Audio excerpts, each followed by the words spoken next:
Arratzaldeon guztioi. Bueno, momentu honetan hasiko gara arratzaldeko jardunaldi tekniko honetan. Kasu honetan EIDE Euskal Diseinuak antolatutako jardunaldia izango da. Eta ontxe emongo dautzagu hasiera honeri. Comentaba, bueno, buenas tardes, ongi etorri guztioi. Damos comienzo a esta jornada técnica de la tarde dentro de las jornadas técnicas en el marco de GURTEC, pero las jornadas técnicas organizadas por Baskegur.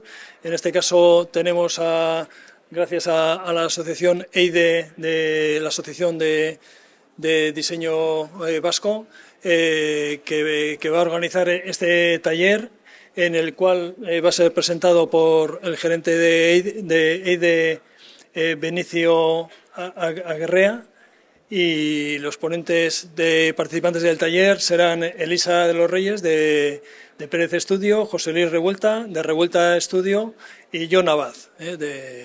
Entonces, bueno, pues sin más, espero que va a ser una jornada muy interesante a la que estaremos muy atentos, y os damos la bienvenida y las gracias por vuestra participación.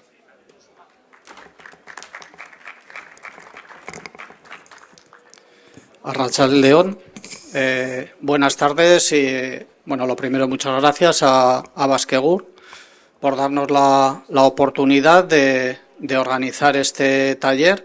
Va a ser un taller eminentemente práctico, pero bueno, habrá una parte primero un poco más teórica, ¿vale? Con unas charlas. Ahí tenéis el programa. Por una parte, en ese bloque teórico, pues está mi introducción, la presentación que harán los ponentes dinamizadores para que tengáis también un contexto un poco del ámbito en el que trabaja y la experiencia de cada uno de ellos. Y luego una charla teórica sobre madera para que tengáis también unos ciertos conocimientos y un soporte técnico de cara a esa segunda parte, a ese bloque práctico, ¿vale? En el bloque práctico las 4 fases se corresponden un poco con lo que sería un proceso habitual de diseño, pero reducido y optimizado para lo que es la jornada que hemos preparado y las 2 horas más o menos, que es lo que durará esa parte, ¿vale? En cuanto a la Asociación del Diseño Vasco, voy a hacer un repaso rápido de la asociación para quien no la conoce, sobre todo a partir de unos pocos datos. Por una parte, la asociación en la actualidad está formada por socios, empresas o socios profesionales. En la actualidad somos 89, que representan en torno a 180 200 personas, ¿vale? Son todos profesionales o estudios de diseño. Ahí veis un poco las imágenes con diferentes tamaños, grandes, medianos, pequeños. Luego están los socios protectores. En la actualidad somos 10 socios protectores. El último en incorporarse ha sido Orbea, pero son centros de formación, la mayoría de los centros de formación en diseño de Euskadi y Navarra, y luego empresas también, ¿vale? En cuanto a la asociación, pues organizamos diferentes tipos de eventos dirigidos o con objetivos diferentes. Los Begiandis para visibilizar el talento creativo local y crear comunidad. En torno a la Semana del Diseño, que será el próximo mes, que será en noviembre, hemos desempeñado el papel de comisariado durante muchos años. Ahora nuestro papel es de asesores expertos. Además de eso, organizamos nuestras propias actividades y el objetivo es generar reflexión, presentar contenidos innovadores y apoyar también a diseñadores y diseñadoras jóvenes. Otros eventos como Indus Design, que se ha celebrado hace unos pocos meses en Vitoria, y ahora se está celebrando otro ligado a este, que es Baskerville. Son eventos que los organizamos para visibilizar casos de éxito y ejemplos concretos de las capacidades del sector en Euskadi y Navarra. Eventos como Alegre Biribilqueta, relacionados con la economía circular y la vinculación de los sectores creativos con la economía circular, donde el diseño también tiene que decir. Waste Lab Vizcaya, un centro de innovación en el residuo para la valorización e innovación del residuo, puesto en marcha por la Diputación Foral de Vizcaya, en la que vamos a ser una parte junto con Aclima, el clúster del medio ambiente, y Garviker, vamos a ser una parte de las 3 partes de ese comité gestor del centro. En el caso de Design for Valley es un proyecto de largo recorrido que ha generado diferentes proyectos, muchos de ellos apoyados por la Diputación Foral de Guipúzcoa, y que ha dado como conclusión pues una herramienta que hemos presentado a finales de septiembre y que podéis ver ya porque está subida la página web. Es una herramienta para ayudar a las organizaciones a inspirarse en el ámbito de la sostenibilidad y la digitalización. ¿Vale? El objetivo pues, es aportar valor desde el diseño a empresas y organizaciones de ámbito vasco-navarro. Células creativas, aquí es un proyecto también desarrollado en Guipúzcoa, pero el objetivo es generar una red a partir de los diseñadores y diseñadoras que trabajan dentro de compañías no freelance, no tienen su propio estudio, sino son la mayoría de los diseñadores y diseñadoras que salen de nuestros centros de formación están trabajando en empresas. Lo que queremos es conectarlos y reactivarlos como agentes de innovación dentro de sus organizaciones, ¿vale? Y en torno a esto se han hecho diferentes actividades y se seguirán haciendo. Formamos parte también de READ, la red de asociaciones del diseño de España, y estamos liderando, en concreto además EIDE en representación de READ, la Estrategia Nacional de Diseño. ¿Vale? Se recogen ahí en ese documento 50 claves, pero lo que estamos tratando es de conseguir el apoyo de las administraciones para que se ponga en valor el diseño y se ponga en marcha una estrategia nacional. Por último, If Design es una entidad que organiza unos premios de diseño, es una entidad, una fundación alemana, organiza unos premios de diseño de gran prestigio mundial. Hemos firmado un convenio de colaboración con ellos. Y a raíz de eso, pues por una parte en sus premios va a haber una selección de productos vascos. Vamos a tratar de visibilizar las empresas y los profesionales y el talento y el diseño que se está haciendo aquí internacionalmente. Y tienen también otro ámbito que es el de los premios para estudiantes, cuya ceremonia se celebrará aquí en el mes de junio en Bilbao. Se celebrará esta ceremonia de entrega de premios, ¿vale? Esto es un poco lo que es la asociación, para haceros una introducción. Pasaríamos ya a lo que son la parte, ya el contenido del taller. Contamos para ello con 3 profesionales de larga experiencia, como son Jon Abad, José Lu Revuelta y Elisa de los Reyes. Los 3 son arquitectos, en algún caso, como el de Jon o José Lu, más vinculado también al diseño y a la asociación. Jon ha sido presidente de la asociación, ahora como a él le gusta presentarse, es presidente emérito.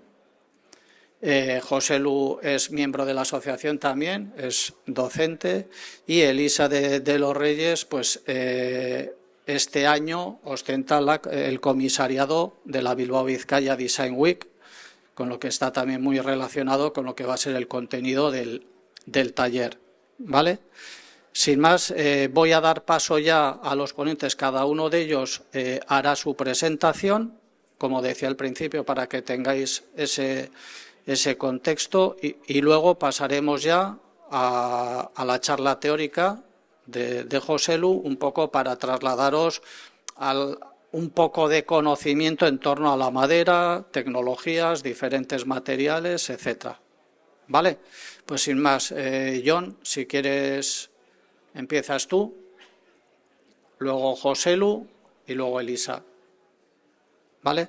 Pues nada, muchas gracias a todos y todas. Gracias. Bueno, veo que la emeritud sirve para algo. Bueno, pues nada, me voy a presentar. Nosotros somos un estudio de diseño de aquí de Guecho y aunque efectivamente soy arquitecto, pero llevamos toda la vida, mi hermano y yo, dedicándonos al diseño tanto de producto como de espacios. Y digamos que nuestras prácticas actuales están mediatizadas por la crisis ecológica que vivimos actualmente, pero lo que nos interesa sobre todo es buscar preguntarnos otras maneras de cómo abordar la ecología, ¿no? Y entonces, pues vamos a presentar un poco algo que está relacionado con la práctica que vamos a hacer luego, que es cómo podemos conectar con otras especies y que es un poco la base de nuestro proyecto Bestea, que lo que se pregunta es de qué otras maneras podemos ser ecológicos y especialmente buscando aquellas que no tengan que ver con una utilidad concreta ni con el antropocentrismo. Digamos que son un poco las dos cosas que pensamos que nos han traído aquí, ¿no? Entonces, en nuestro proyecto Bestea, que empezamos un proyecto de simplemente imaginar futuros deseables, ¿no?, para poder abrir horizontes, que nos parece que también es algo necesario dentro del diseño. Y entonces lo que empezamos es simplemente a pensar cómo intervenir elementos que ya estaban en nuestras ciudades para poder acoger a otras especies, ¿no? Entonces, bueno, pues simplemente también tengo que decir que pues dentro de los proyectos que hacemos el punto de humor nos parece que es bastante necesario, ¿no?, también para poder conectar con las personas, ¿no? Y entonces, pues bueno, este proyecto lo que buscaba era crear lo que llamamos holobiontes. Os explico, un holobionte somos nosotros, ¿no? Es decir, que al final toda la naturaleza se va organizando en relaciones simbióticas y nosotros pues realmente no somos nosotros, sino que un montón de nuestras células pues son bacterias, hongos, etcétera, que no forman parte de nosotros, ¿no? Entonces lo que queríamos es crear como una serie de holobiontes, ¿no?, digamos, interviniendo diferentes elementos, ¿no? Simplemente por el hecho de sintonizar con otras especies, sin ningún otro propósito, ¿no?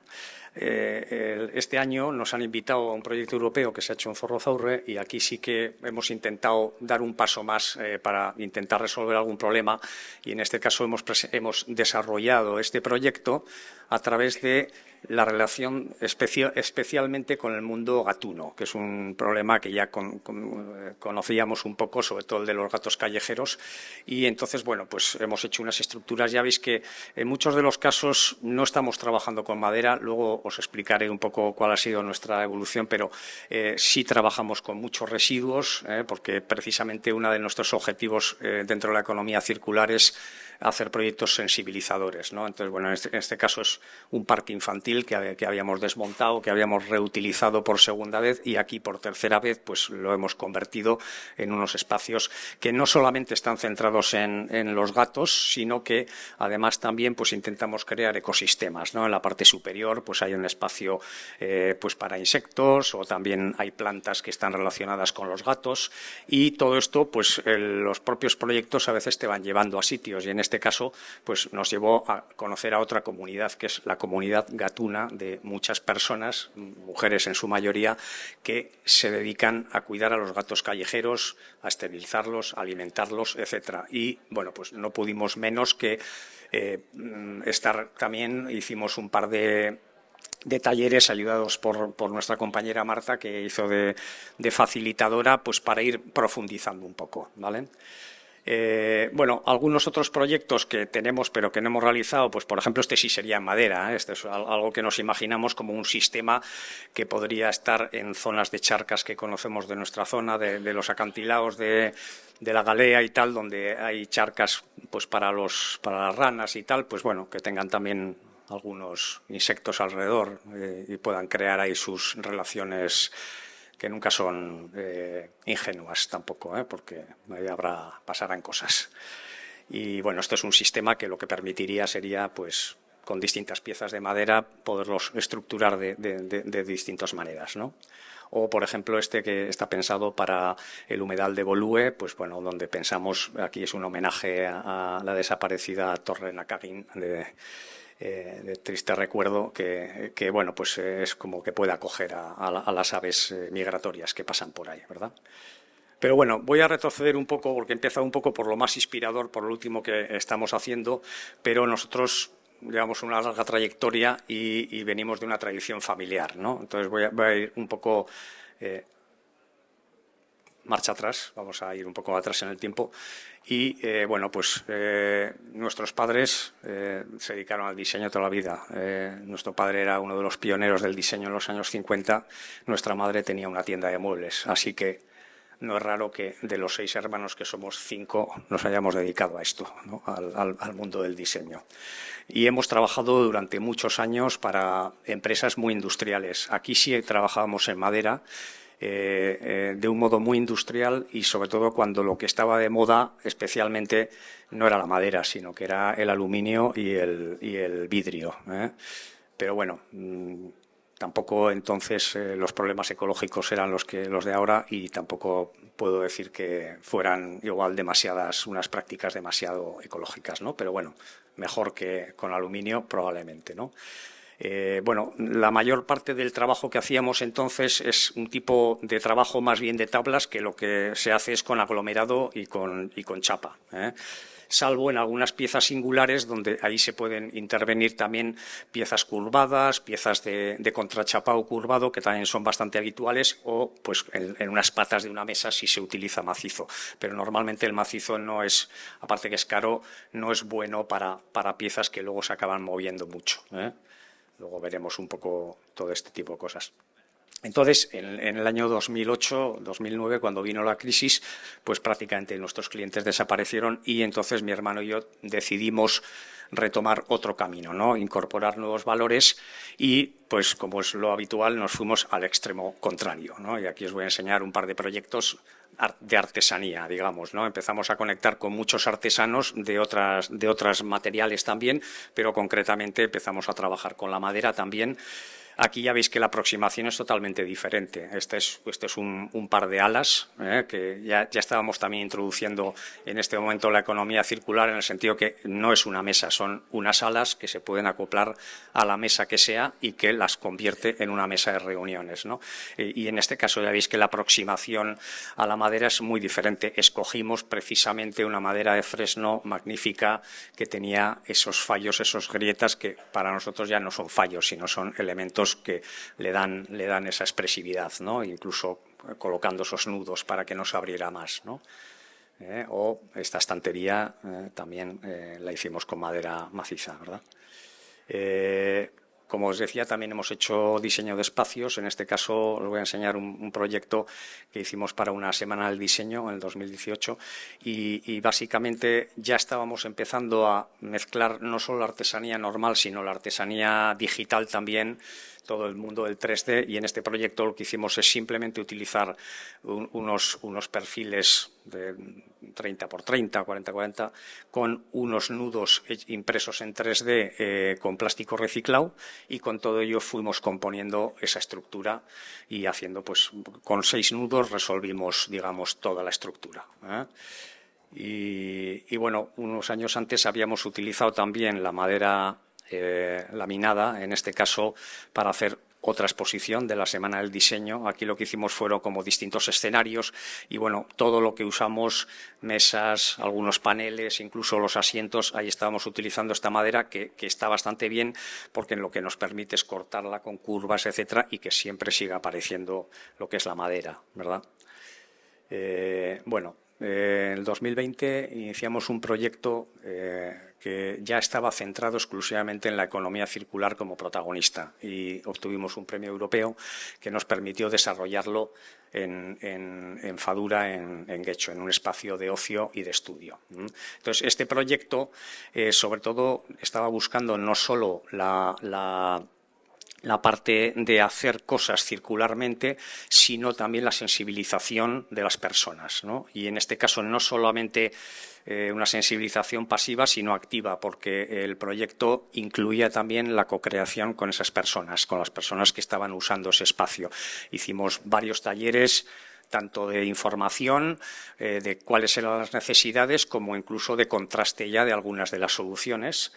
Y, bueno, un poco, a veces en los proyectos salen casualidades, pues estábamos, sobre todo, como os decía, bastante centrados en el mundo del plástico y nos ofrecieron estos contenedores que justamente los estaban desechando y sustituyendo. Y entonces se nos ocurrió, aparte de esto, más ideas, pero bueno, hicimos esta pieza que llamamos Onchia, en la cual no solamente reciclamos el contenedor, sino que el textil es un textil que está hecho con PET, con las botellas recicladas, y los remates, que veis ahí un poco estos que tienen puntitos y tal, pues están hechos con los tapones de las botellas, ¿verdad? Bueno, luego nos gusta que esos proyectos van cogiendo su vida y la gente los mueve, se los junta como les apetece y tal, y eso también está bien, ¿no? En este caso sí quería destacar que sí que hicimos también algo en madera. En este caso todas las mesas que se hicieron de estudio, aunque estábamos trabajando más con impresión 3D en gran formato y también este polietileno reciclado, pero sobre todo las superficies y las bases las hicimos en madera. En este caso utilizamos tableros de DM sin chapear ni nada. Directamente elegimos unos que tuvieran muy pocas emisiones de formaldehídos y luego, sobre todo, nos preocupamos de que en vez de barnizar estuvieran tratados con aceites totalmente ecológicos, ¿vale? Esto es un poco lo que vamos a seguir desarrollando en este proyecto. Aquí estamos pensando en hacer como unas paneles que se van estructurando y van dejando unos espacios, y esto sí lo haríamos con madera maciza. Pero es verdad que en muchos de nuestros proyectos de economía circular al final lo que nos motiva son otro tipo de cosas, ¿no? En este caso, en un espacio como Fadura, que no lo he dicho, pero es un centro deportivo.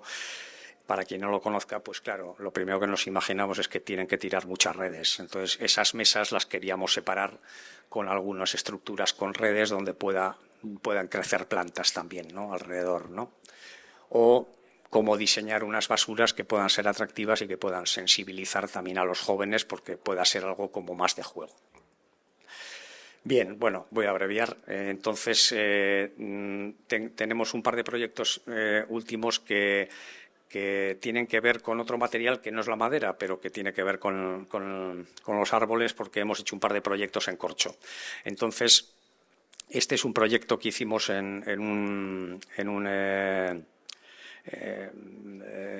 una asociación, en un espacio de una asociación, y lo que tenían era una cabina que lleva 10 años sin usarse, hecha un asco, y entonces la reconvertimos y seguimos manteniendo su sistema, que era comunicador, y en este caso la reconvertimos como en un elemento de comunicación de la propia comunidad, digamos. Entonces lo que hicimos fue forrarla de corcho. Cuando hacemos este tipo de proyectos nos gusta también generar un tema social, es decir, que al final hicimos un día de fiesta donde la gente nos ayudó a montarlo y otras personas pues fueron contando un poco pues también sus experiencias en el barrio, y luego todo eso quedó reflejado en esta pieza, digamos.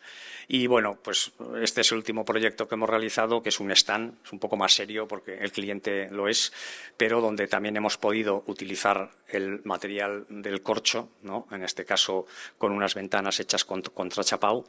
Y el bambú, que es la primera vez que lo utilizamos, que nos ha parecido un material muy interesante, pero desgraciadamente, aunque yo en mis vueltas en bici lo suelo ver aquí al lado, pues realmente hemos tenido que traerlo de China.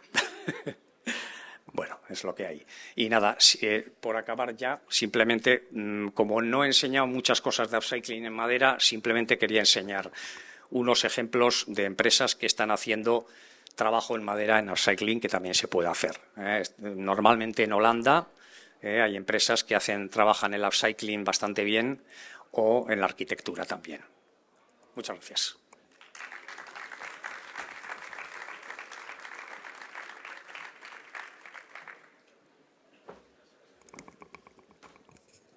Muchas gracias, John. Le toca ahora a José Luis Revuelta, que nos cuente un poco su experiencia. Gracias, Benicio. Por aquí, cuando haya que ir a cortar. Perfecto. Bueno, muchas gracias a todos, gracias por venir. Es un lujo, no sabíamos que ibais a estar tantas personas. A ver luego cómo organizamos el taller y conformamos los grupos. Una aclaración de primera mano. Yo no soy arquitecto. Entiendo la confusión porque he tenido un estudio de arquitectura durante 30 años con 2 socios arquitectos. He vivido de la arquitectura durante 30 años y he hecho arquitectura durante 30 años, pero yo nunca he querido ser arquitecto. Estoy muy orgulloso de ser diseñador. Pasé por el famoso DZ, tengo mis másters de diseño, soy interiorista, pero nuestra especialidad principal es el uso y el manejo y el proyecto de la iluminación.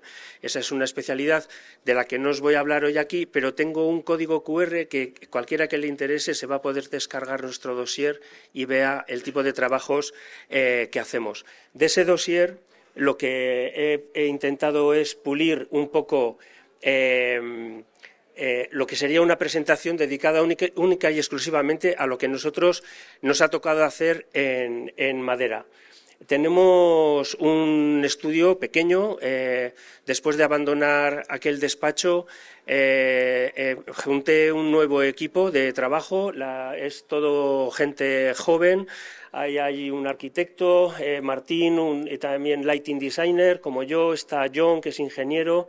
Están 2 diseñadoras, Maitane y María, y aquí mismo tenemos una de las personas que colabora con nosotros en este momento en prácticas y otra persona que iba a venir que no ha podido ser. Actualmente somos 7 y nos dedicamos pues fundamentalmente a esto, a todo lo que tiene que ver con la reforma interior, el interiorismo, consultoría de diseño, iluminación arquitectónica, proyectos de iluminación específicamente, etcétera. Soy socio de EIDE, como ya nos ha dicho Benicio, también pertenezco al Colegio de Diseñadores de Vizcaya. Soy socio de la APDI, que es la Asociación de Lighting Designers española. Es una asociación que lo que pretende es poner en valor el uso de la iluminación en los proyectos. Actualmente la iluminación está en manos de las ingenierías o están en manos de los instaladores o están en manos de los fabricantes, es decir, en manos de quien no tienen que estar. La iluminación tiene que estar en manos de los lighting designers, que somos nosotros, y esa asociación trabaja por poner en valor los proyectos de iluminación, tanto para arquitectura como para interiorismo, etcétera. De hecho, nosotros trabajamos mucho para colegas. Tenemos amigos arquitectos, tenemos otros diseñadores a los que les hacemos los proyectos de iluminación, etcétera. Incluso, luego os explicaré, también hacemos proyectos para otros diseñadores como nosotros. Nosotros damos servicio, no tenemos competencia, no nos preocupa, no tenemos ego. Hacemos lo que haya que hacer que nos piden. Si se diseña, nosotros lo hacemos. Soy profesor ahora desde hace un año en el IE de Kunsthal.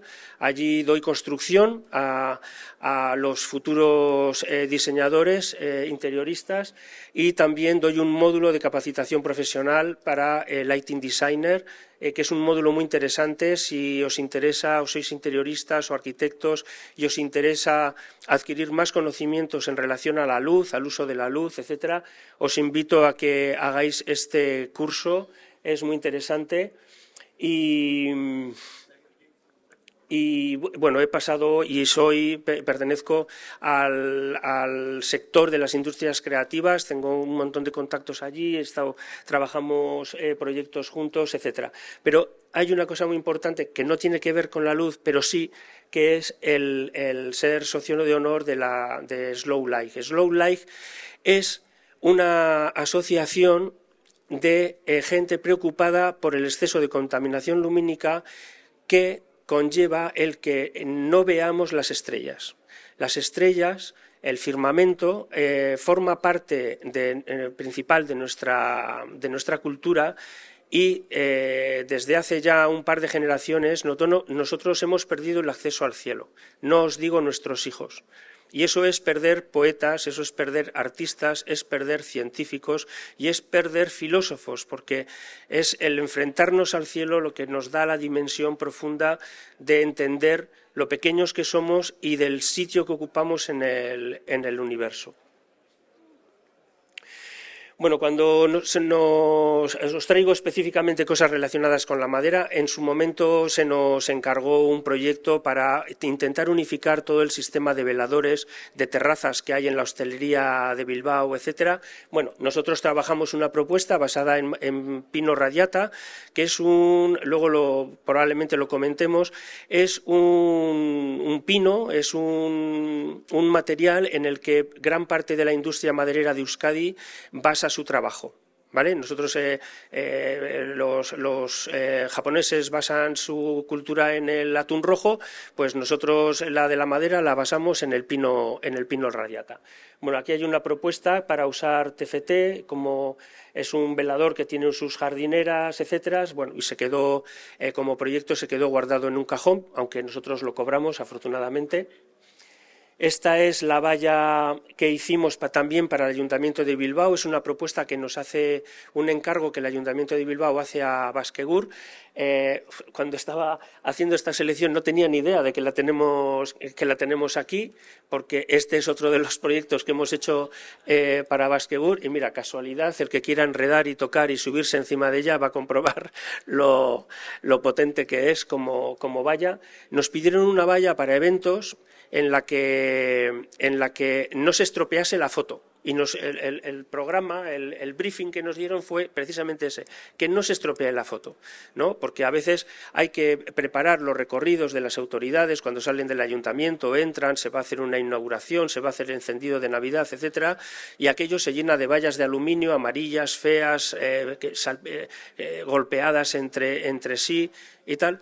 Y queda aquello como que estás en medio de una obra, ¿no? Entonces diseñamos una valla con una de las empresas de Baskegur, que no la he visto por aquí, que es Protec. Es una madera, en este caso también es pino radiata, lo que pasa que tiene un tratamiento que permite que este material esté a la intemperie con una garantía de 15 años.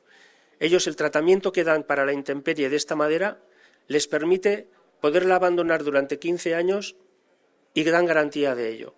Por ejemplo, todos estos postes que se utilizan de señalización para recorridos en la montaña, vallados y cosas por el estilo, se utiliza este material que utilizamos nosotros. Y la valla se planteó sin cambiarles el sistema de producción que ellos tenían. Es decir, ellos trabajan el material de una determinada manera, de unos determinados formatos, es madera maciza, y entonces el ejercicio fue dar respuesta a la petición que nos hacía el ayuntamiento por un lado, pero al mismo tiempo no cambiar la dinámica productiva que tenía la empresa. Este es un ejercicio que como diseñadores, sobre todo industriales, nos toca hacer muy a menudo. Nos pidieron también un módulo expositivo porque ellos hacen precisamente este tipo de eventos y necesitaban un expositor, pero que lo pudieran llevar a distintos sitios. Entonces, nosotros lo que les propusimos fue el expositor, que también lo podéis ver aquí y tocar, ver sus aciertos y sus miserias, que las tiene, ¿no? Y entonces lo que les propusimos es, bueno, vale, hacemos un módulo expositivo, pero joder, sois una asociación. Si uno de vuestros partners quiere ir a una feria, pues que le sirva el mismo módulo. Y entonces toda la grafía se hace con vinilos que se adhieren con imanes, de manera que el módulo va pasando entre los distintos miembros de la asociación, dependiendo qué uso necesiten y quién lo necesite, pues se lo pasan de mano en mano. Este es un báculo del que estamos muy orgullosos, hicimos un prototipo con él, era el báculo que iba a iluminar la calle Iparraguirre de Bilbao, el que la conozca puede ir a mirar las farolas que hay puestas y verá la diferencia. Aquí propusimos un báculo hecho con pino radiata, el mismo material que hemos utilizado para la valla peatonal.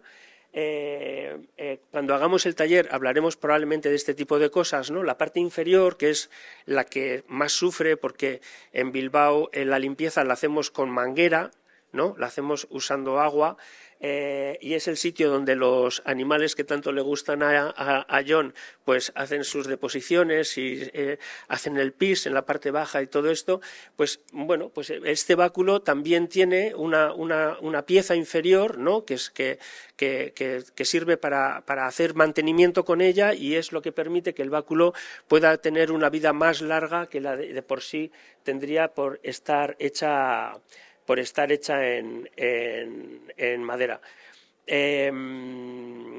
Recientemente, en una visita a una zona costera de Irlanda, en el noroeste del país, caí de casualidad en un parque urbano en el que los báculos de las farolas eran también de madera, y os aseguro que es enternecedor, y a John le habría encantado verlo, cómo los líquenes se asientan en esa madera, cómo empiezan a germinar de una madera que es tratada, etcétera, ¿no? Cómo las deposiciones, las semillas se interfieren con ello, y cómo esa farola va cogiendo como una vida, ¿no? Va cogiendo todos esos elementos que flotan alrededor de ella y la van dotando de vida, ¿no? Y algo que aquí automáticamente mandaríamos al equipo de limpieza a rascarlas, ¿no? para quitarlo, pues allí son perfectamente capaces de visionarlo y de convivir con ello, y de entenderlo, y de apreciarlo y valorarlo, ¿no? Nosotros cuando cerré aquella etapa del despacho de arquitectura y miro hacia adelante y digo, bueno, ¿qué hago? ¿Me meto en la cama o sigo trabajando? Decidí seguir trabajando, pero lo que decidí es que no íbamos a seguir trabajando como veníamos haciéndolo hasta ahora. Yo me acuerdo que fue un momentazo, porque hubo un momento en el que uno de los primeros encargos que me hacen, me enfrento al plano de electricidad, ¿no? Empiezo a mirar los símbolos de los enchufes, de los interruptores, de dónde hay un punto de luz y tal, y digo, joder, pero si este plano es igual que el que yo hacía.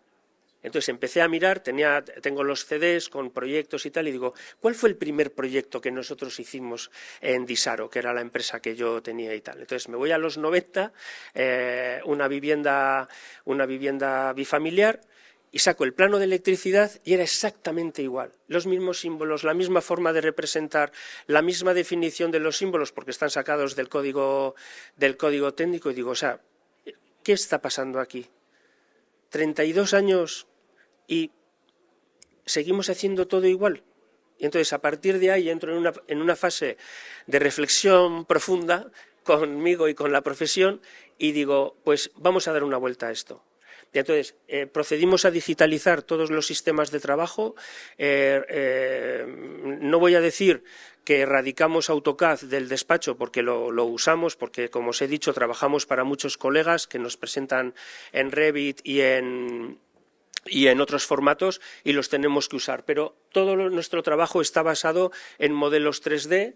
Nosotros visualizamos los proyectos en la fase de diseño y se los enseñamos en 3D mediante gafas de realidad virtual a nuestros clientes. Este ha sido nuestra aportación y nuestro avance. E incluso cuando hacemos interiorismo, veréis pues que la madera es un elemento preeminente en todas nuestras propuestas. Hablaremos de cómo aquí el tema de los revestimientos está muy determinado por el tipo de material que utilizamos. Estos son distintos proyectos que hemos ido haciendo, y esto es un pequeño ejemplo del uso del báculo, las propuestas lumínicas que se hicieron para Iparraguirre con nuestro báculo de madera. Y por último, la Oficina de Turismo de Bilbao, donde ahí entramos para hacer el proyecto de iluminación y nos quedamos como asesores en el diseño para convertir el suelo en mesas y las paredes en asientos y las paredes en techo, ¿no? Y distintos trabajos que hemos hecho también para Baskegur. Esto es todo con material reciclado, como le gusta usar a John. Son elementos que se han desmontado de las acciones de internacionalización cuando se han hecho stands en el extranjero, y hemos hecho esos stands, los hemos desmontado, y en vez de tirarlos a los grandes contenedores que suele haber fuera de las ferias de muestras, pues lo que hemos hecho ha sido traérnoslos y utilizarlos. Este es el último stand que hemos hecho, en este caso para Egurtec, un grupo de 6 empresas que estuvieron en Nantes, en Francia, y que hemos hecho con madera laminada de pino radiata, que lo suministró uno de los miembros que están aquí, que es Gámiz, con lo que normalmente se hacen estructuras, y nosotros hicimos toda la parte estructural, pero en este caso del stand de Nantes. Y ya siento haberme pasado, si es que me he pasado, nada más por mi parte, luego nos vemos. Gracias.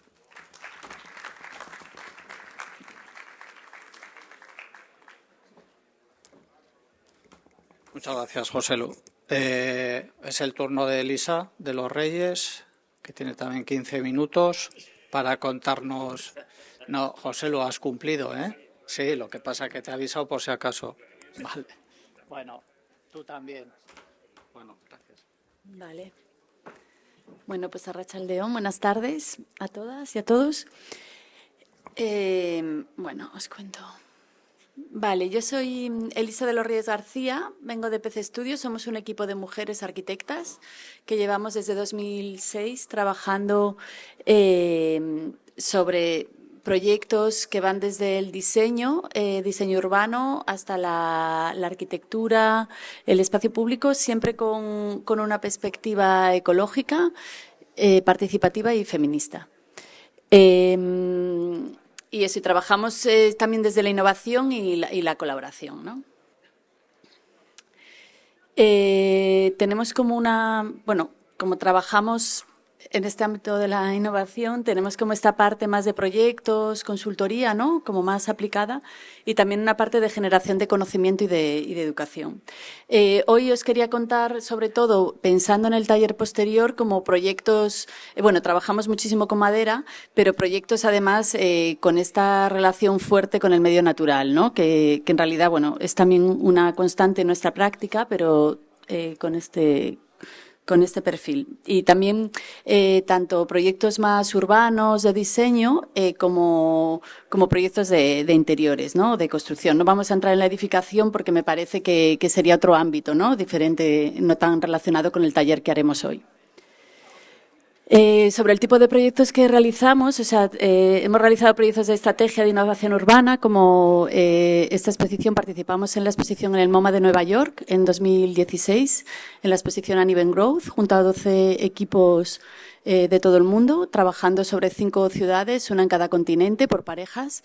Nosotros estábamos como parte del proyecto Inteligencias Colectivas y trabajamos sobre la ciudad de Lagos, Nigeria, haciendo una propuesta de crecimiento no desigual que trabajaba a partir de recuperar espacios como los canales de la ciudad para espacios para la movilidad. Atendiendo a las diferentes problemáticas, hacíamos planteamientos de acupuntura urbana. También tenemos una parte muy importante de nuestra práctica, es el codiseño de espacios públicos y comunitarios. Ahora contaré algunos, pero como por ejemplo, este ejemplo es un proyecto que hicimos para el Ayuntamiento de Madrid para actuar sobre las azoteas, ¿no? Hacer un plan de recuperación de las azoteas urbanas como espacios verdes y de estancia, ¿no? En la ciudad de Madrid, que es como una especie de tarea pendiente. Y luego en relación a la arquitectura y diseño sostenible, aquí más como el interior, como este proyecto que lo contaré luego un poco más, ¿no? Que es la tienda de la Lóndiga de Azcuna Centroa, que también resultó además premiada en una edición de Gurtec. Y esta otra pata que tenemos importante también, ¿no? De programas de exploración y aprendizaje. Por un lado somos docentes en el máster de diseño de servicios, máster de diseño para el cambio, en el que impartimos el módulo de ciudad, trabajando en diseñar servicios y maneras de actuar en relación con administraciones públicas, sobre todo.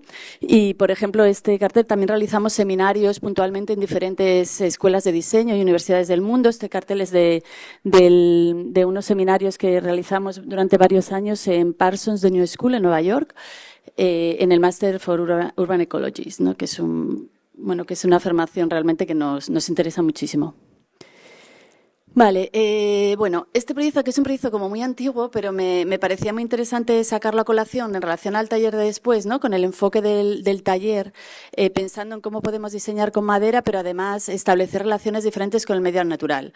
Es el proyecto Agronautas, que nosotros lo iniciamos en 2011 con un documental y en el que lo que hacíamos era, bueno, realizamos como, no sé, como una veintena o más de diferentes workshops, talleres, intervenciones en diferentes espacios públicos y comunitarios y también en centros de arte, en Matadero en Madrid, en Medialab Prado, no sé, en Valencia, en Barcelona, en el CCCB, en el que sobre todo trabajábamos con distintas comunidades que tenían necesidades de actuación sobre su espacio comunitario para que tuviera una relación más equilibrada con el medio natural.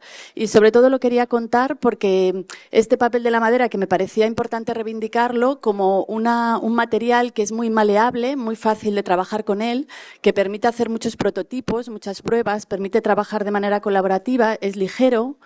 Se puede transformar fácilmente, se puede modificar, ¿no? Como rehacer, prototipar. Y bueno, por eso me parecía como interesante, ¿no? Tenerlo en mente en este sentido. Y también me parece que es como una especie de material empoderante o algo así, ¿no? O sea, que permite a cualquiera como construirse un espacio, ¿no? Y si tiene un tratamiento adecuado, pues puede ser duradero y además proporciona una calidad, ¿no? para la estancia muy, muy interesante. Vale, en Agronautas trabajábamos además desde esta perspectiva de generar lo que llamamos prototipos experimentales transformadores, que es un poco el concepto del que os hablaba antes, que es la idea de generar espacios, pero que además son transformadores por la manera en la que son utilizados, por la manera en la que son diseñados y construidos, pero también cómo son utilizados posteriormente, pretenden transformar de alguna manera estas relaciones entre las personas y con el medio natural, ya porque sean espacios de encuentro o porque permitan hacer ciertas cosas, ¿no? Por ejemplo, en este caso era un espacio para los huertos, la red de huertos de Málaga, y era un prototipo de espacio de semillero, ¿no? Para poder tener las semillas, y estaba fabricado con caña, que es un material que es muy abundante en Málaga. Otra parte fundamental de estos talleres, que es de lo que os hablaba antes, era que estos procesos de diseño y construcción que realizábamos con comunidades, ¿no? O sea, que se generaba como un proceso de diseño colectivo y de autoconstrucción muchas veces, que también tenía un papel de generar como cohesión social y comunidad. Y que es donde la madera creo que tiene como un papel interesante. Bueno, por contaros, o sea, tenemos un montón de prototipos de esto. Pero bueno, esta, por ejemplo, es la agroestación, que es uno de estos prototipos, ¿no? Que hicimos en un taller colaborativo que estuvo expuesto en el Matadero, en Madrid. No sé si lo conocéis, este centro de arte municipal, ¿no? Como bastante relevante. Y allí estuvo expuesta la agroestación, que además era esta idea de un espacio que establecía otras relaciones con el medio ambiente porque permitía cocinar con el sol o tener iluminación con un molino de viento autoconstruido o con una bicicleta, ¿no? En la que uno se podía poner a pedalear. Tenía también una especie de refrigerador que se enfriaba con un sistema de cerámica, ¿no? De manera parecida a cómo funcionan los botijos. Y tenía un fregadero donde había agua con plantas y por fitodepuración pues se depuraba el agua de ese fregadero, ¿no? Y bueno, sobre todo el prototipo tenía el valor de haber sido construido y de ser parte como de un programa de aprendizaje, además de un espacio de muestra, ¿no? O sea, que permitía que la gente que fuera al matadero conociera este tipo de elementos y también a lo largo del proceso de su construcción pues se generaban talleres de formación, ¿no? Con distintas personas. La agroestación estuvo en Matadero mucho tiempo y ahora creo que está en un huerto comunitario en Madrid. Este es otro proyecto que hicimos en el distrito de Villaverde, en el sur de Madrid, que, por ejemplo, bueno, como estos hicimos un montón de intervenciones porque trabajamos mucho con huertos comunitarios, que son espacios donde hay gente muy sensibilizada con el entorno natural. En Madrid hay toda una red de este tipo y son espacios, o sea, generamos muchos espacios de estancia para protegerse sobre todo del sol y para, por ejemplo, aquí tenía un sistema de secadero de hortalizas y de frutas, tenía también un horno solar, etcétera, ¿no? Eran estos espacios que contenían ciertos sistemas que permitían pues cocinar con recursos naturales, etcétera. Vale, bueno, o este otro espacio en el Chía, en Oñati, ¿no? Donde trabajábamos también, hicimos también un proceso de diseño y de codiseño y construcción de un espacio colectivo interior, ¿no? Bueno, esto para que veáis que hay como muchas maneras de aplicar esta idea de prototipos hechos en madera y que pueden ser tanto de espacios exteriores, interiores, etcétera, ¿no?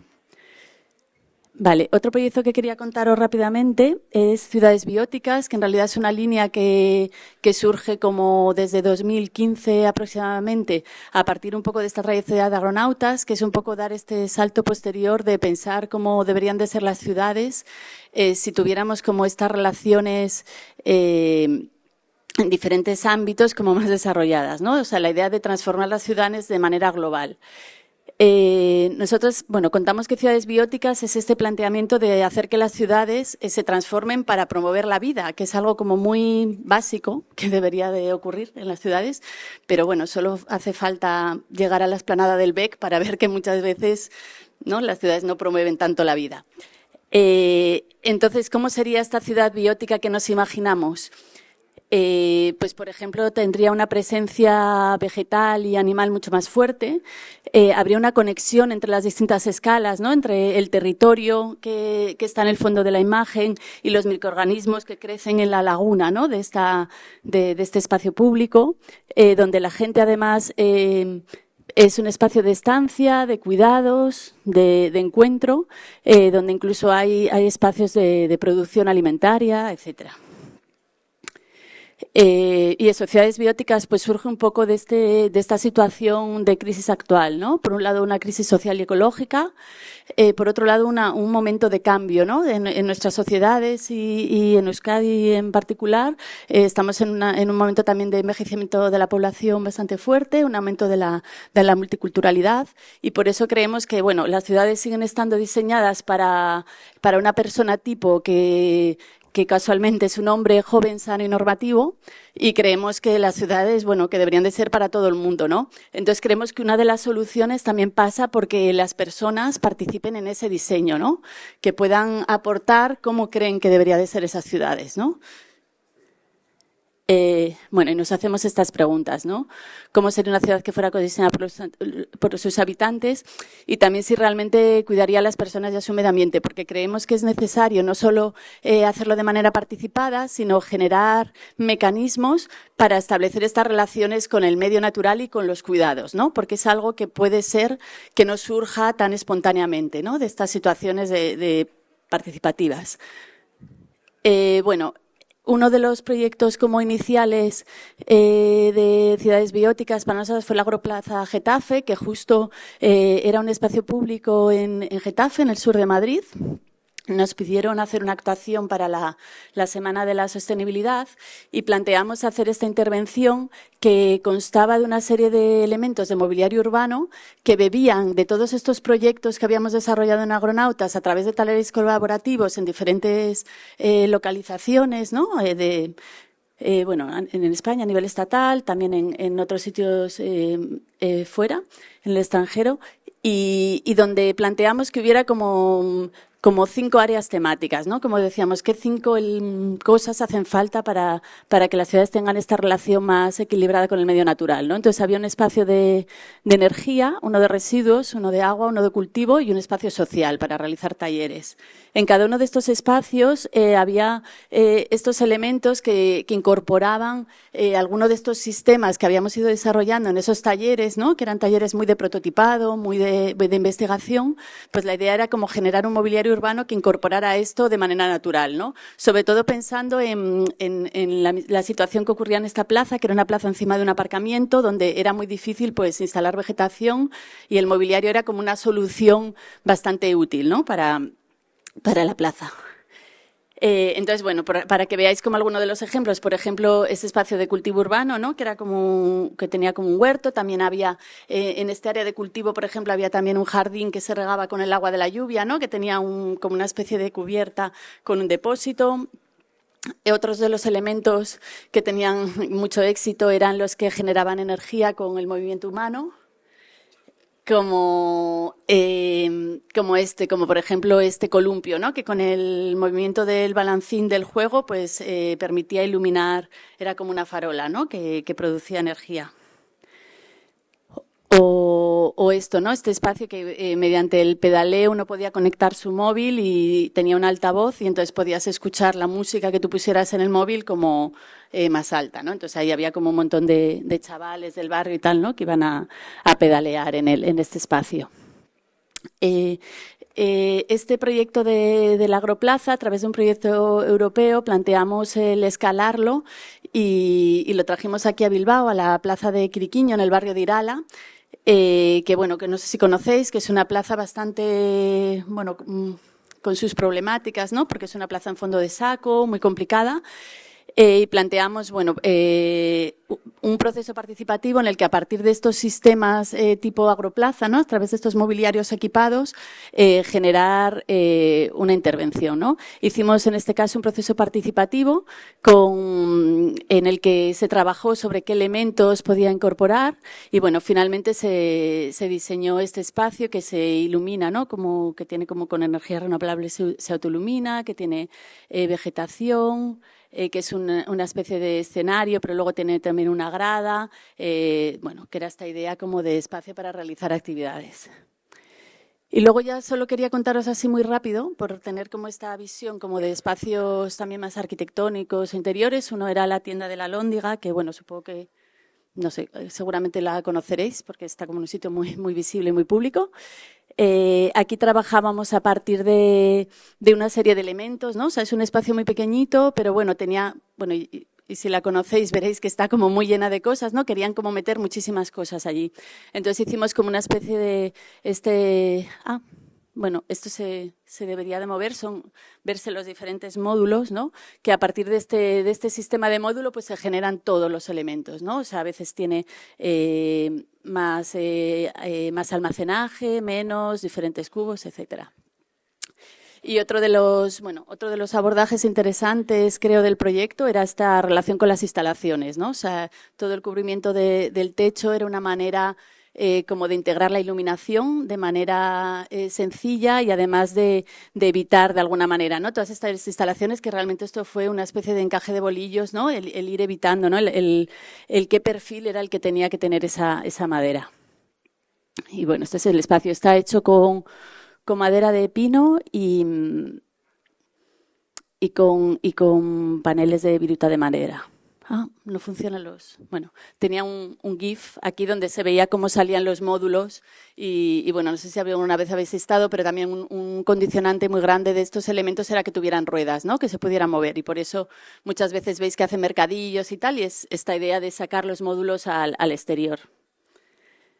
Vale, este es el espacio. Y luego ya el último, que es este espacio, que es un espacio de atención a víctimas de violencia sexual de Vizcaya. Es un espacio referente a nivel estatal. Es como parte de un proyecto del Ministerio donde debe de haber uno de estos espacios en cada uno de los territorios, ¿no? A nivel provincial. A nivel estatal. Y bueno, y está construido, o sea, la verdad que es como una suerte haber podido construirlo de una manera como tan ecológica, ¿no? Tiene la base es la madera. Teníamos este planteamiento de generar un espacio que es un espacio donde cuando hay una víctima de violencia sexual, como un lugar a donde pueda acudir, por un lado, a informarse y por otro lado, a recibir atención de manera periódica. Queríamos sobre todo hacer un lugar que no fuera un centro ni administrativo, ¿no? Que no tuviera una pinta de oficina, ni de centro administrativo, ni de algo médico, ¿no? Ni de algo como hacer algo más doméstico, más casero, ¿no? Entonces, bueno, había como un pasillo enorme, ¿no? Había que además meter muchísimos espacios de atención y entonces planteamos esta especie de pasillo quebrado que aprovecha además muy bien la luz natural que está de este lado, ¿no? Como al fondo y permite que entre la luz y integramos también esta cosa de la vegetación, ¿no? Entonces se genera como este espacio ondulado eso, todo en madera y creo que eso ayuda mucho, ¿no? Que la madera le da esta domesticidad también muy interesante y luego el suelo que es de linóleo que también creo que es un material a recuperar totalmente, ¿no? Súper ecológico a partir de aceite de linaza y de corcho y no sé, es muy duradero, no es barato, o sea, me parece un... Y bueno, y luego también tuvimos mucha suerte de poder, bueno, no sé si supongo que aquí no hay nadie de Pladur, pero usar fibra de yeso, ¿no? O sea, que no sé si sabéis que el Pladur no se puede reciclar, o sea, cuando uno desmonta una oficina, pues todo eso va a vertedero, no se recicla absolutamente nada, es como una especie de... no sé, es una situación bastante llamativa y, sin embargo, no, creo que no se habla tanto de ello. Y, sin embargo, la fibra de yeso sí que es un material que una vez que uno hace un cambio de uso, pues puede recuperar este material, ¿no?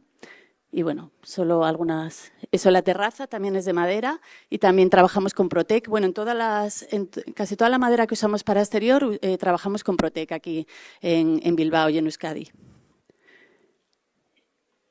Y ya está. Bueno, y aquí nada, simplemente por nombraros esta cosa de que también nosotros también trabajamos con vivienda y construimos, bueno, tenemos un proyecto que está en proyecto de ejecución, que se construirá próximamente, creemos, en CLT, pero bueno, de esto ya no os voy a contar nada porque creo que no entra tanto en el ámbito del taller. Y sin más, y simplemente eso, ¿no? Como este planteamiento de hacemos que a través del material, pero también de la manera en la que se usa, pues es una herramienta importante para transformar cómo se diseña y se construye nuestro entorno para que sea más sostenible, más justo, más inclusivo y más innovador. Y ya está, muchas gracias.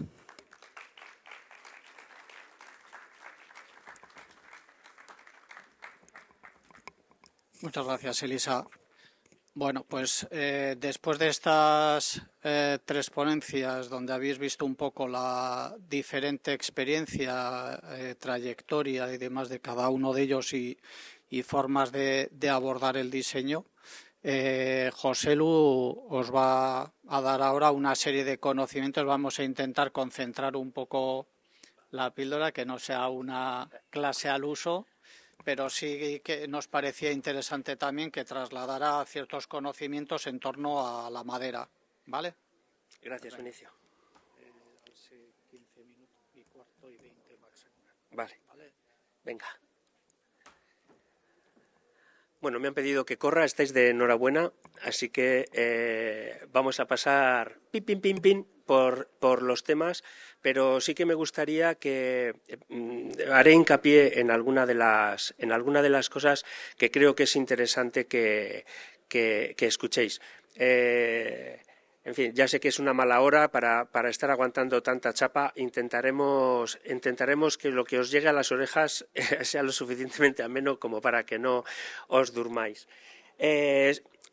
¿Sabéis cuál es el material que el hombre más utiliza sobre la capa de la Tierra para todas las cosas aquellas que hace?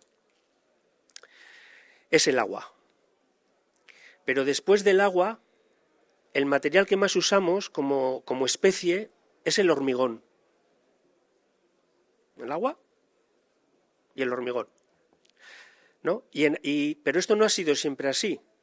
Es decir, el ser humano, desde el comienzo de los tiempos, y lo veremos, hasta hace 4 días, prácticamente en torno al momento de la Revolución Industrial, todo lo que ha hecho el material en el que se ha apoyado, de hecho, materia, la palabra materia es un derivado del latín que viene de madera, o sea, la madera viene de la palabra materia, porque es el elemento que más profusamente se ha utilizado hasta los albores de la Revolución Industrial, pero ha habido un momento, ha habido un clic ahí en el que hemos perdido totalmente la confianza en la madera. Pero se habla de que el árbol es una especie que puebla la Tierra desde hace 370 millones de años. Como especie, está claro que es la especie mejor adaptada para sobrevivir en el planeta, el árbol. Una de los inconvenientes, vamos a decir, y ventajas, la principal para nosotros en este momento que tiene la madera, es que entra dentro del circuito biológico y desaparece. De tal manera que encontrar restos antiguos, prehistóricos, de elementos hechos en madera, pues es bastante complicado, salvo que se den determinadas particularidades, como es el caso de lo que ocurrió con las lanzas de Stonehenge. Eso es un hallazgo, es el hallazgo más antiguo que se tiene de un resto arqueológico hecho en madera y tiene 330.000 años. 330.000 años, vale. Es un grupo de 8 jabalinas, una lanza y 2 piezas de madera que tenían carácter arrojadizo. Para que os hagáis idea, similar a un boomerang, ¿no? Es un trozo de madera que se lanza para golpear algo. Se encuentran porque se dan estas casualidades, ¿no?, de que está tapado por lodos, en un espacio en el que no ha habido posibilidad de que entre el aire, por debajo del nivel freático, etcétera, etcétera. Pero es que tienen este material tiene una peculiaridad, y es que, siendo el elemento prehistórico más antiguo que conocemos, cuando se han reproducido estas jabalinas, etcétera, se han hecho unas copias y se han probado, pues se ha comprobado que son unas herramientas excepcionales. Para que os hagáis idea, el récord de lanzamiento de jabalina en estas Olimpiadas no sé cuál es, pero la última vez que leí sobre ello estaba en unos 97 metros, ¿no? Uno coge una jabalina, la lanza y llega a 97 metros. Estas jabalinas, las pruebas que han hecho con ellas, consiguieron llegar a 65 metros. Pero determinaron que eran eficaces, o sea, que eran mortalmente eficaces a una distancia de entre 30 y 25 metros. O sea, y lo son porque estaban perfectamente balanceadas, es decir, el mayor peso estaba en el primer tercio superior de la pieza, etcétera. Todo este rollo viene a cuenta de que es el elemento prehistórico de uso de la madera más antiguo que conocemos, pero está claro que para que cuando esta gente pierde estas piezas donde sea, que luego nosotros las hemos encontrado, para cuando eso ocurre, aquí hay un montón de tiempo y de experiencia y de uso y de relación con la madera para llegar a construir estas herramientas. Es decir, que hablamos de 330.000 años, pero es muy probable que nos estemos refiriendo a muchísimo tiempo más. Y de esta diapositiva, como tengo que correr, solo señalaros esa especie de tridente que hay ahí, ¿no?, que es un ejemplo de cómo se ha tutorizado el crecimiento del árbol para conseguir que las ramas crezcan de una determinada manera que nos permita, con unos pequeños cortes, conseguir una herramienta. Y esto denota también una relación con la naturaleza, una capacidad de observación y un know-how que no se logra en 2 días ni en una sola generación. Las peonzas, por ejemplo, siempre en madera, han aparecido en todas las antiguas culturas, Mesopotamia, mayas y aztecas. Las más antiguas que se conocen son unas peonzas egipcias, ¿no?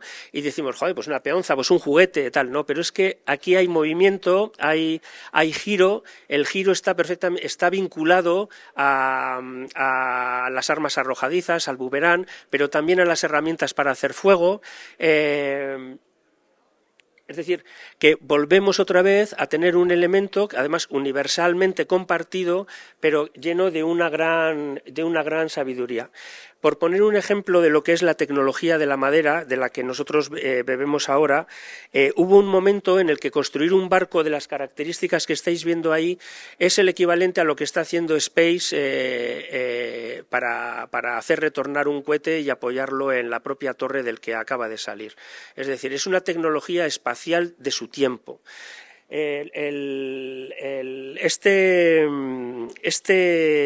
Esta foto que tenemos ahí pertenece a una nave que es la nave San Juan. En unas excavaciones que se estaba haciendo alrededor del 1978 en Canadá, precisamente una francesa estudiando pues el tema de los balleneros en aquella zona, dieron con la aparición de un pecio, ¿no? que igual que las lanzas de Stonehenge, pues aparece en unas condiciones muy particulares en la que descubren que, joder, pues si tenemos medio barco aquí, se ve perfectamente cómo está hecho, etcétera, ¿no? Entonces hacen este descubrimiento y después de 30 años de estudio sobre ese pecio, descubierto en tan buenas condiciones, consiguen hacer unos planos, reproducir un sistema constructivo, incluso averiguar de dónde venía el roble con que ese barco estaba hecho. Y coño, es de aquí al lado, de Paisajes, ¿no? Entonces, primero descubren que todo este know-how constructivo hecho en este barco no coincide con nada de lo que hay registrado en los manuales de construcción de balleneros, etcétera. Y entonces hay un proyecto de investigación que es el Albaola en Pasajes, donde se está construyendo otra vez el San Juan con las mismas técnicas, con los mismos recursos que en su momento aquel ballenero que se encontró. Era un ballenero que estaba muy cerca de la costa, estaba ahí quieto con todos los cargamentos de aceite después de sacarlo de las ballenas, pero una tormenta lo llevó a pique y ahí se quedó hasta que apareció en el 78. Y aquí se está haciendo exactamente igual que entonces, es decir, se tutoriza el crecimiento del árbol para que las quillas sean fuertes, para que las uniones en las piezas sean lo menos posible, se hace crecer al árbol de una determinada manera para que cuando nosotros luego demos el corte tengamos ya lo que es la forma constructiva y estructural que tienen que tener las cuadernas o la quilla, etcétera. Esto es muy interesante porque es una tecnología que que ha derivado en todos los sistemas constructivos que han venido después, ¿no? No nos vamos a entretener, no nos dejan. Pero sí que os digo que aquí al lado, en Zumárraga, está la ermita de la Antigua. No sé si tenéis referencia de ella o la conocéis.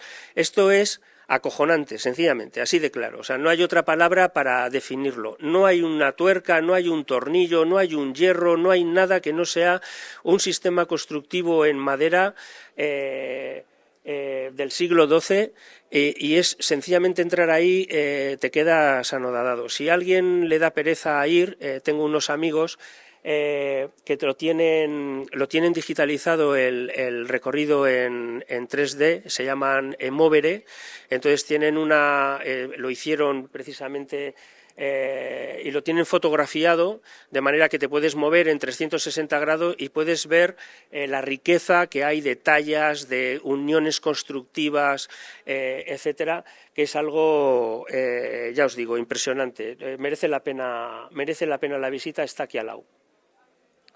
Y ese sistema constructivo no solamente es un elemento que viene de antiguo, pero que nosotros hoy en día podemos utilizar perfectamente. Y de hecho, pues ahí tenéis la bodega de Protos, por ejemplo, o los primeros rascacielos que está haciendo uno de los miembros de la asociación de Basquegur, que es Egoin, que está construyendo en altura edificios enteramente hechos en madera con CLT.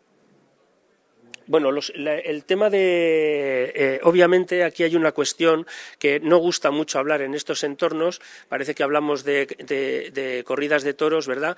Pero es que para tener madera hay que cortar árboles, ¿vale? Hay que ir al bosque y hay que coger la sierra y cortar árboles, ¿vale? La diferencia entre un bosque natural, que es un absorbedor de CO2 potentísimo y súper necesario, a un sistema industrial de gestión del bosque que permita un mayor aprovechamiento y sostenibilidad de lo que estamos hablando, es precisamente el permitir que en esa deriva natural que tiene de vida el bosque, no terminemos en un punto en el que ese CO2 vuelve de nuevo a la atmósfera, sino crear un ciclo reproductivo en el que esa ese CO2 siempre esté retenido en la madera que está generando el bosque. Entonces cortamos en su momento, pero al mismo tiempo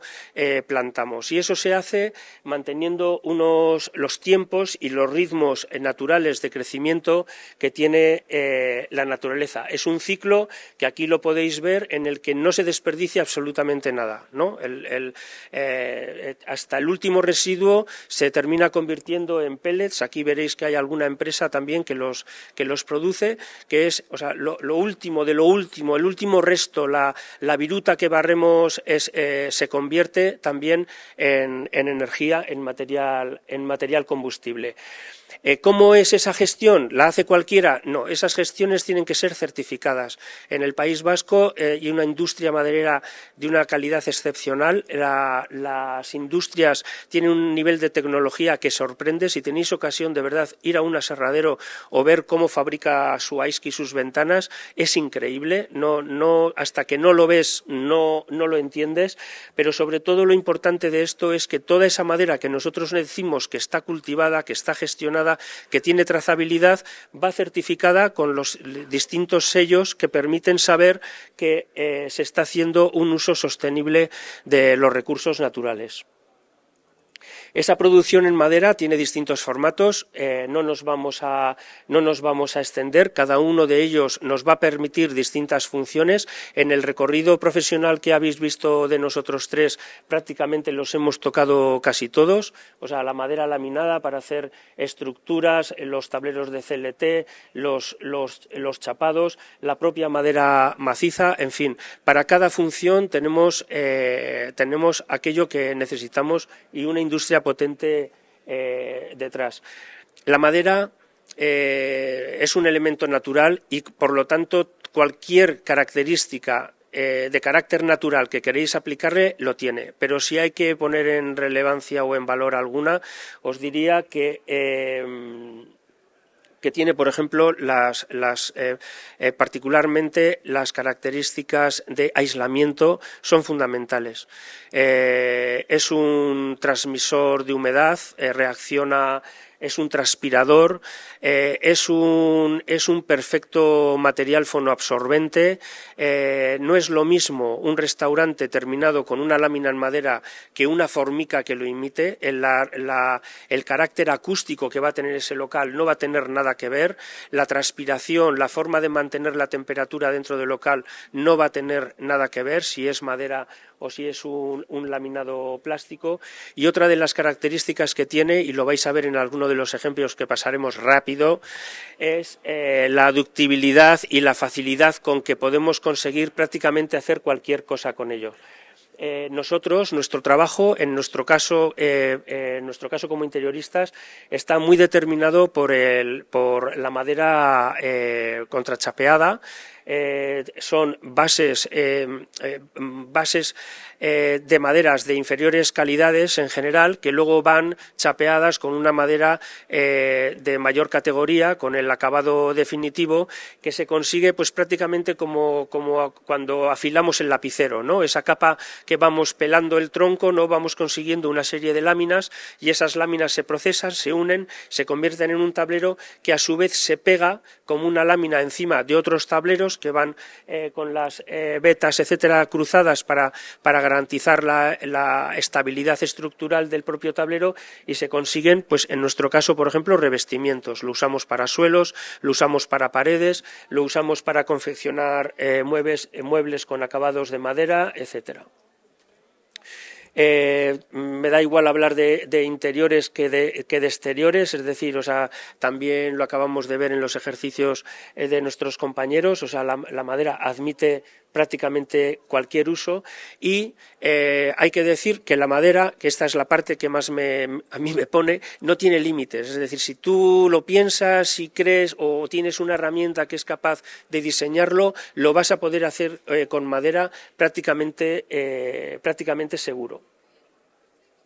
Hay distintos artistas, os invito a que os manejéis en las webs, etcétera, porque es sorprendente la calidad de los trabajos de determinados artistas que están trabajando en esto, así como en su momento pues Ron Aran utilizaba el acero inoxidable o Philippe Starck o tal. Hay gente que está totalmente volcada en el uso de la madera a la hora de producir objetos, mobiliario, elementos que son verdaderamente sorprendentes.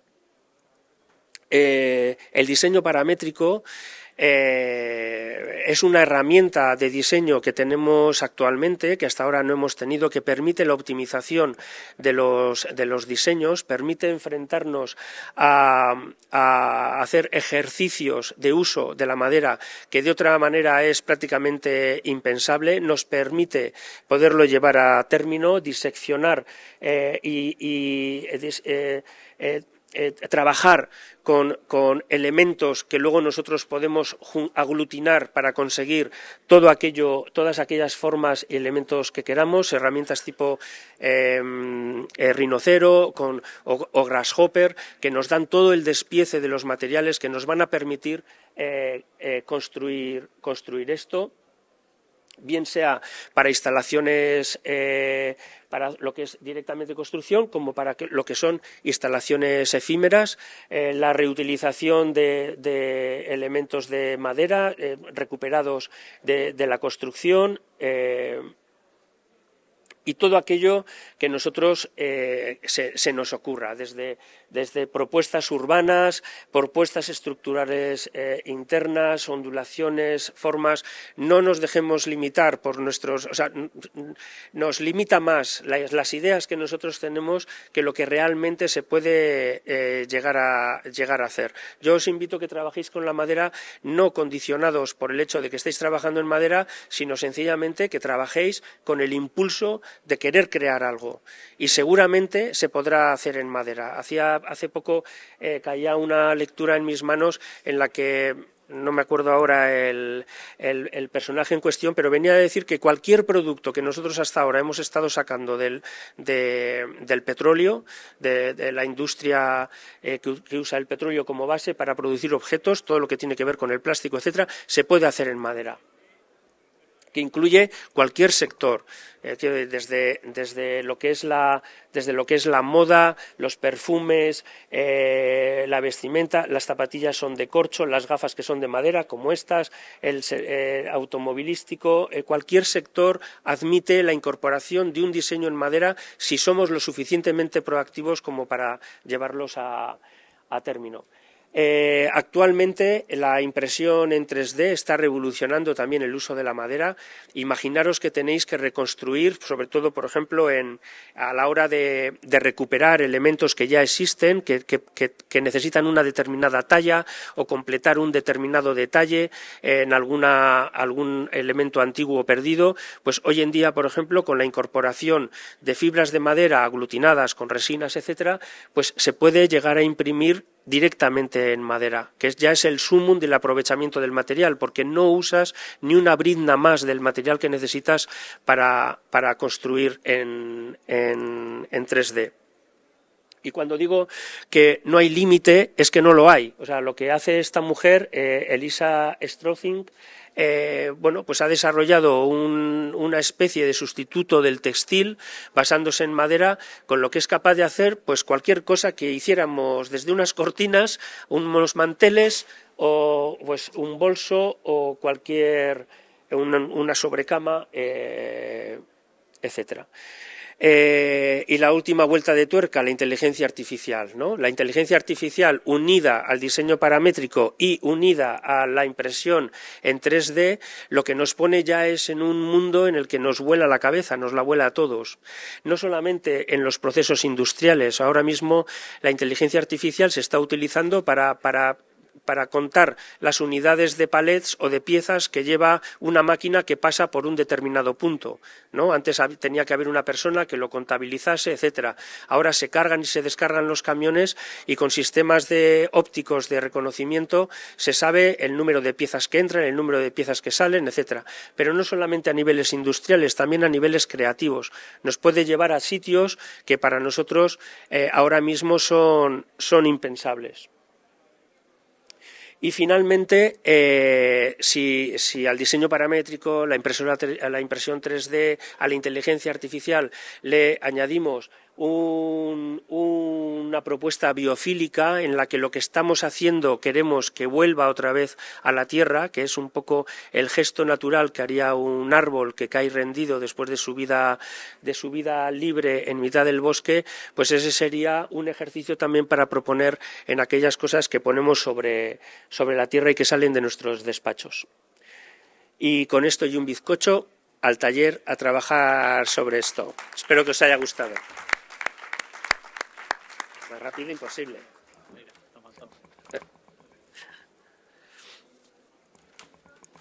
Bueno, muchas gracias, José Luis.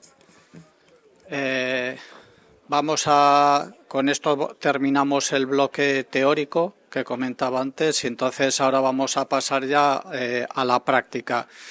Ellos van a llevar un poco, van a ser los que dinamicen, organicen los grupos y demás. Estaremos hasta las 6 de la tarde. Habrá que acortar un poco los tiempos, pero bueno, la idea es ir trabajando, simulando un proceso habitual de diseño para llegar por lo menos a concluir pues con alguna maqueta, bocetos, etcétera, que nos permitan llegar de esta fase a visualizar alguna forma, ¿vale? Entonces, sin más, os dejo a vosotros que organicéis un poco, Elisa, John, Joselu, subís si queréis y organizáis vosotros ya un poco los grupos con las personas que quieran participar en el taller, ¿vale?